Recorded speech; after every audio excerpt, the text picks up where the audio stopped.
ఒక్కటి మాత్రం నిజం. సీఎం జగన్ వ్యూహాలు అంత త్వరగా ప్రత్యర్థులకు అర్థం కావు. ఒక్కసారి చెక్ చెప్పాడంటే ప్రత్యర్థుల ఆట ముగిసినట్టే.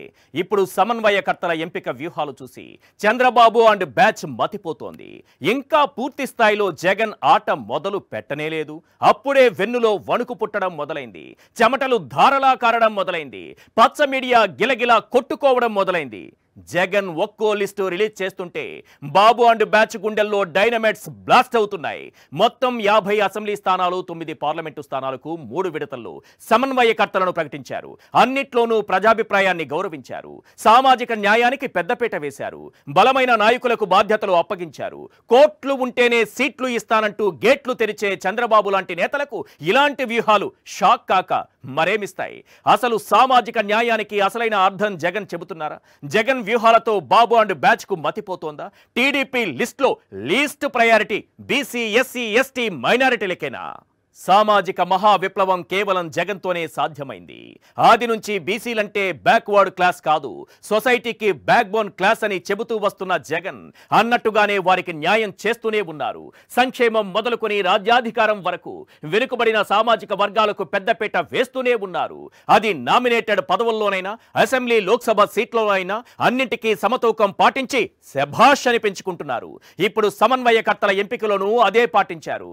జనబలమే గీటురాయిగా భావిస్తూ సామాజిక న్యాయం చేకూర్చడంలో కీలక అడుగులు ముందుకేస్తూ మహిళా సాధికారతకు పెద్దపీట వేస్తూ యువతకు ప్రాధాన్యతనిస్తూ 15 శాసనసభ స్థానాలకు, 6 లోక్సభ స్థానాలకు పార్టీ సమన్వయకర్తలను నియమిస్తూ 3వ జాబితాను కూడా ఖరారు చేశారు.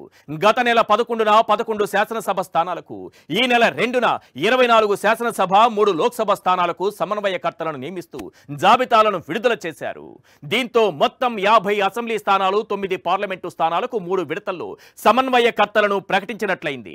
3 జాబితాల్లో 50 శాసనసభ స్థానాల సమన్వయకర్తలను పరిశీలిస్తే సామాజిక న్యాయానికి సీఎం జగన్ పెద్దపీట వేసినట్లు స్పష్టంగా అర్థమవుతుంది.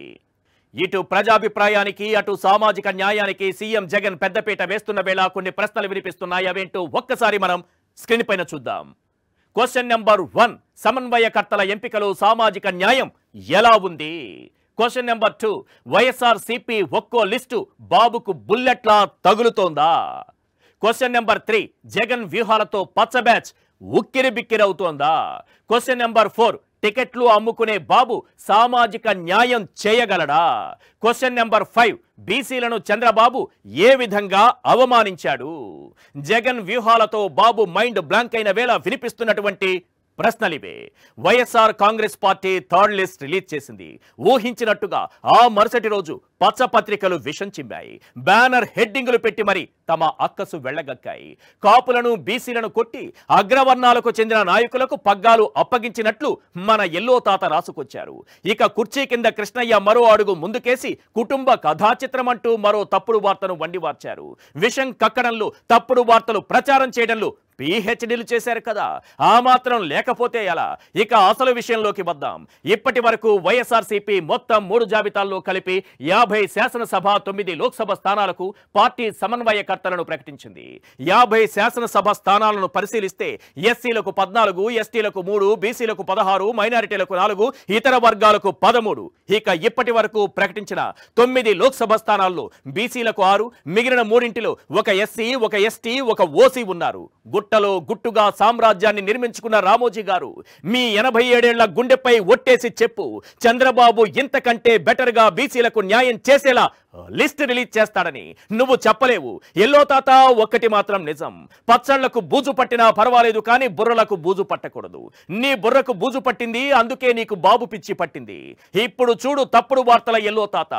50 శాసనసభ స్థానాలకు జగన్ ప్రకటించిన సమన్వయకర్తల్లో 37 మంది వెనుకబడిన వర్గాల వారు ఉన్నారు. కనిపించిందా? కనిపించకపోతే చంద్రబాబులా కాటరాక్ట్ ఆపరేషన్ చేయించుకో, క్లియర్ గా కనిపిస్తుంది. ఇది కదా సోషల్ ఇంజనీరింగ్ అంటే, ఇది కదా వెనుకబడిన వర్గాలకు రాజ్యాధికారం అందివ్వడం అంటే. ఇక వైఎస్ఆర్సీపీ ఒక్కో లిస్టు రిలీజ్ చేస్తుంటే అక్కడ బాబు గుండెల్లో ఒక్కో బాంబు బ్లాస్ట్ అవుతూ వస్తోంది. ఎందుకంటే ఇలాంటి సామాజిక న్యాయం చేయడం చంద్రబాబుకు చేత కాదు. ఎందుకంటే ఎలక్షన్ సీజన్ వస్తే ఆయన వ్యాపారం మొదలవుతుంది. కోట్లకు సీట్లు అమ్ముకోవడానికి గేట్లు తెరుస్తాడు. ఇప్పటికే మన ఎర్రబుక్కు లొకేషన్ దీనికోసం ఓ సెపరేట్ కౌంటర్ కూడా తెరిచినట్లు టీడీపీలో టాక్ వినిపిస్తోంది. సీట్ల విషయంలో చంద్రబాబు అన్ని సామాజిక వర్గాలకు న్యాయం చేసినట్టు చరిత్రలోనే లేదు. కేవలం ఎవరైతే కోట్లు పెట్టి సీట్లు కొనుక్కోగల స్తోమత ఉందో వాళ్లకే బాబు బీఫాములు ఇస్తుంటారు. అసలు వెనుకబడిన వర్గాలను కేవలం ఓట్ల కోసం వాడుకుని వదిలేసింది నువ్వే కదా చంద్రబాబు. దారుణంగా ట్రీట్ చేసిన చరిత్ర నీదే కదా చంద్రబాబు. బీసీలు జడ్జిలుగా పనికిరారన్న బీసీ ద్రోహి ఈ చంద్రబాబే. నాయి బ్రాహ్మణుల తోక కత్తరిస్తా అన్న బీసీ ద్రోహి ఈ చంద్రబాబే. మత్స్యకారుల తాట తీస్తా అన్న బీసీ ద్రోహి ఈ చంద్రబాబే. ఎస్సీల్లో పుట్టాలని ఎవరు కోరుకుంటారని అవహేళనగా మాట్లాడింది నరాన కుల అహంకారం జీర్ణించుకుపోయిన ఈ చంద్రబాబే. బడుగు బలహీన వర్గాలంటే అతనికి చిన్నచూపు. వారిపై బహిరంగంగా విరుచుకుపడిన బాబు వారిని రాజ్యాధికారంలో భాగం చేస్తాడు అనుకోవడం అవివేకమవుతుంది. అసలు టికెట్లు అమ్ముకునే వ్యక్తికి సామాజిక న్యాయం అంటే ఏమర్థమవుతుంది? అలాంటి వ్యక్తి ఏం సామాజిక న్యాయం చేస్తాడు? ఆయన ఎప్పుడూ తన వర్గం వారిని, అందులోనూ ఆర్థికంగా బలంగా ఉన్న వారిని మాత్రమే హక్కున చేర్చుకుంటాడు. కొందరిని బాగా నమ్మించి ఉన్నదంతా ఖర్చు చేయించి చివరకు వెన్నుపోటు పొడిచి కుటుంబాల్లోనే చిచ్చు పెట్టి చీలిక తెచ్చి ఒంటరిగా మార్చి ఆర్థికంగా మానసికంగా చావు దెబ్బ కొడతాడు. ఈ తీరు చూసే చంద్రబాబును అసహించుకుని సైకిల్ పార్టీలో కీలక నేతలంతా బయటకొచ్చేస్తున్నారు. అతగాడి ఫోటోలు నేలకేసి కొట్టి మరీ చీకొడుతున్నారు. ఇలాంటి తరుణంలో సీఎం జగన్ వెనుకబడిన వర్గాలకు సామాజిక న్యాయం చేస్తూ వారిని రాజ్యాధికారంలో భాగస్వాములుగా చేయటాన్ని చంద్రబాబు ఏమాత్రం జీర్ణించుకోలేకపోతున్నాడు.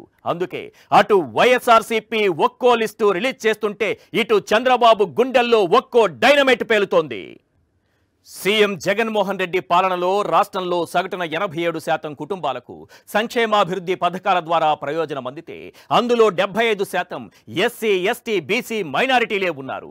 గత 56 నెలల పాలనలో సంక్షేమాభివృద్ధి పథకాలు, సుపరిపాలన వల్ల రాష్ట్రంలో ప్రతి రంగంలో విప్లవాత్మక మార్పు వచ్చింది. ఇంకా స్పష్టంగా చెప్పాలంటే సామాజిక విప్లవం ఎలా ఉంటుందో చూపించారు.